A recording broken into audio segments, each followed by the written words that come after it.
জয়গুরু, সকলকে আনন্দিত জয়গুরু।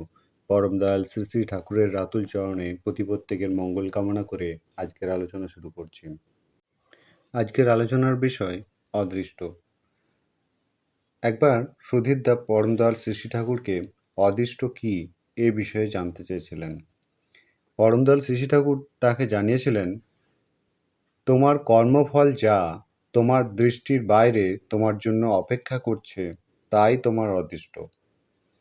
তুমি যদি ইষ্ট স্বার্থ প্রতিষ্ঠাপন্ন হও, তাহলে খারাপ কর্মফলও তোমার বিশেষ কিছু খারাপ করতে পারবে না। কারণ যে অবস্থায়ই আসুক, তুমি তারই ইষ্টালোক নিয়ন্ত্রণ সামঞ্জস্য সমাধান করে তাকে শুভ সন্দীপী করে তুলতে পারো।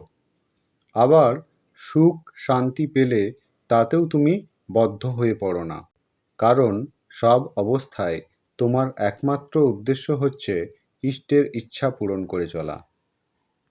আলোচনা প্রসঙ্গে একাদশ খণ্ড পৃষ্ঠা 9। আপনারা সকলে ভালো থাকবেন, সুস্থ থাকবেন। সকলকে আনন্দিত জয়গুরু।